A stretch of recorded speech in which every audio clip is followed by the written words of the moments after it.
I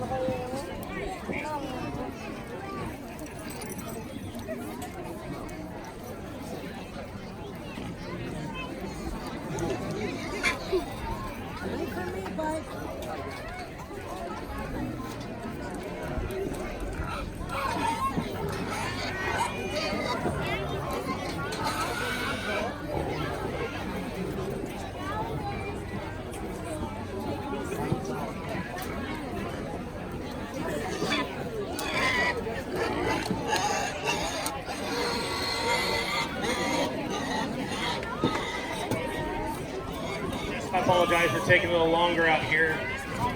Just a really challenging, there's two pairs out here, probably the most challenging class we've had to sort, for me at least.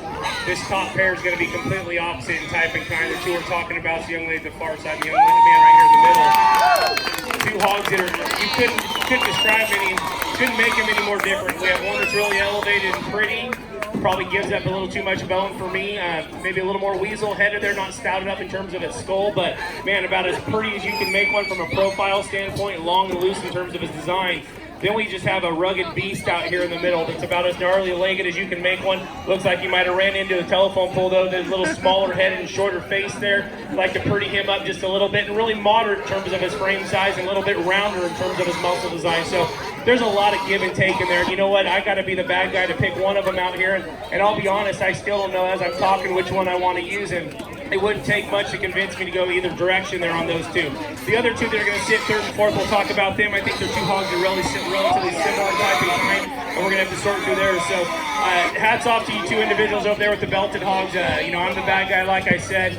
Probably one for me is just a little more moderate, a little coarser in terms of the way he's made. I'm going to use the prettier one down there to go and win the class, and I'll be the first to admit that one needs to be stouter featured in all those areas.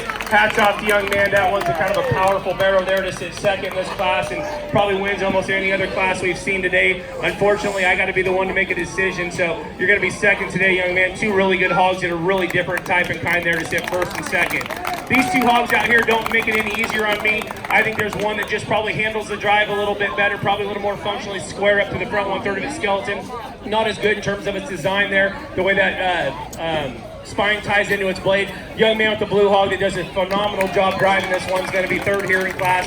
Young lady here is going to be fourth. And two hogs that are kind of meat and potatoes type of hogs after we just saw those first two. Give up a little look and eye appeal, but man, they have some useful pieces. They got some muscle, they got some product. They're just right in terms of the amount of the condition they have at these terminal endpoints. They just ran into a buzzsaw type of class. They're going to sit third and fourth. Young man with the landrace appearing gilt, pretty cool to sit this high with the landrace gilt here. This one's relatively stout for a landrace when you study her in terms of her feet and legs. She's big when she gets out of her shoulder. There's a tremendous amount of shape and muscle down her top. It's hard to make the landrace stout. It's hard to make them with enough muscle sometimes. Young man brings us a really good landrace gilt here. Like I said, our fair is next week, and I sure